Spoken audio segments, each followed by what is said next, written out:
okay, FDR made the point, and I think it's a really important point, that if you're hungry, if you're homeless, if you're jobless, you're not free. Now, this is the Republican definition of freedom, right? You have no health care, you're responsible for it yourself. You have no guaranteed housing, you're responsible for it yourself. But as FDR said, a necessitous man, a person who is lacking the basic necessities of life, is not free. We have to redefine freedom. Here he is. True individual freedom cannot exist without economic security and independence.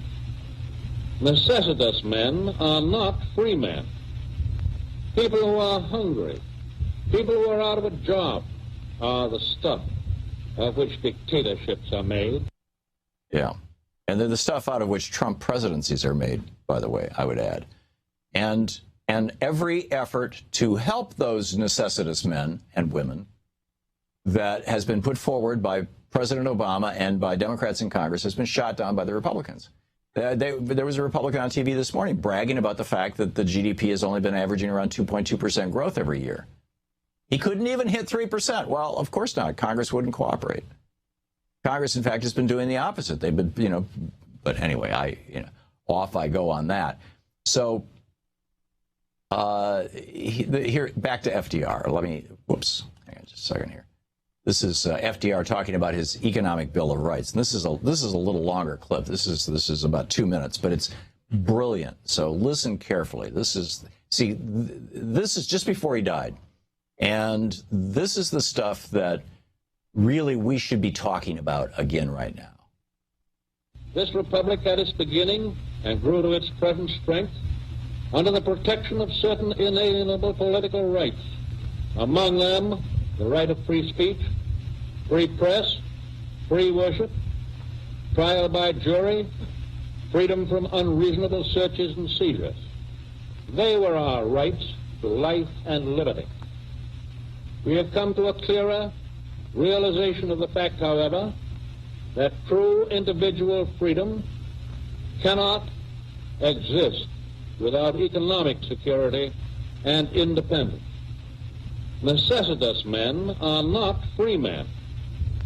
People who are hungry, people who are out of a job, are the stuff of which dictatorships are made.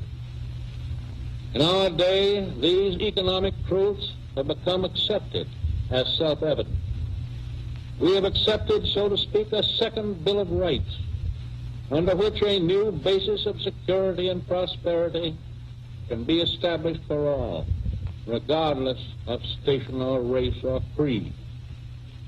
Among these are the right to a useful and remunerative job in the industry, or shops, or farms, or mines of the nation.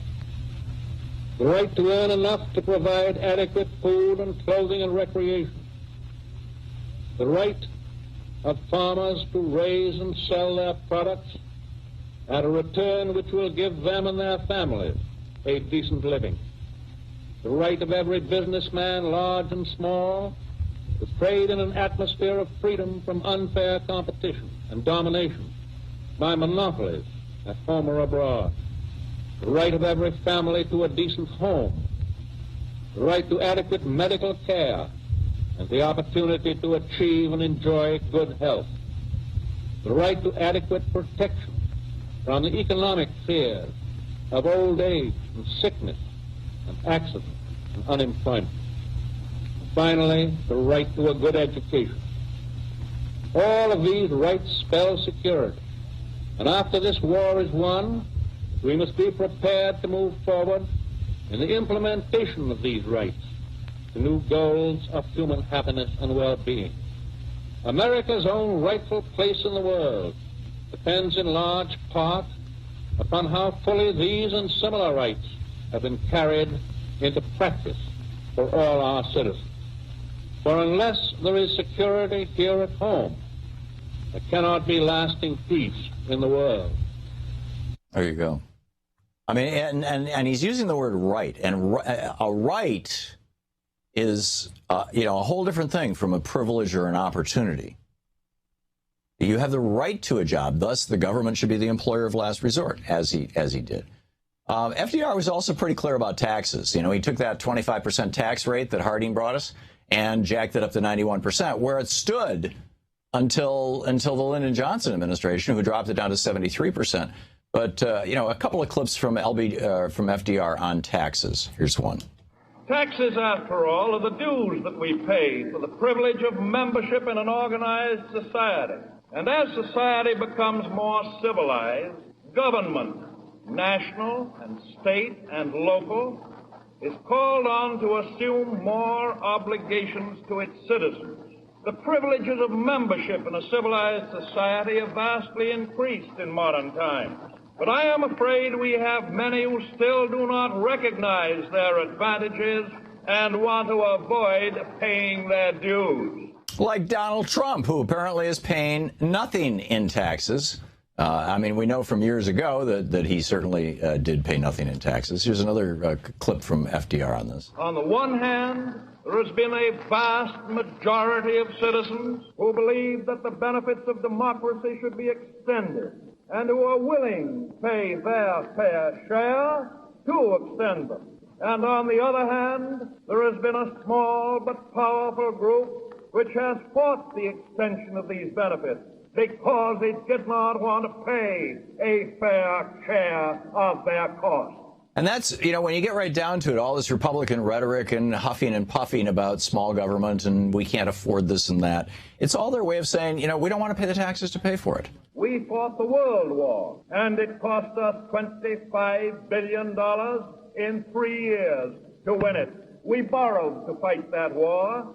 A Democratic administration provided sufficient taxes to pay off the entire war debt within 10 or 15 years. You're talking about World War I. Taxes in the war days had been levied according to ability to pay, but the succeeding Republican administration did not believe in that principle, and there was a reason. They had political debt to those who sat at their elbows. Yes, they reduced the taxes of their friends in the higher. We'll be right back. You're listening to Thom Hartmann. To watch more clips from our programs, hit the Watch More Videos button over here. And please be sure to hit the handy-dandy subscribe button so you'll always be up to date. Tag, you're it.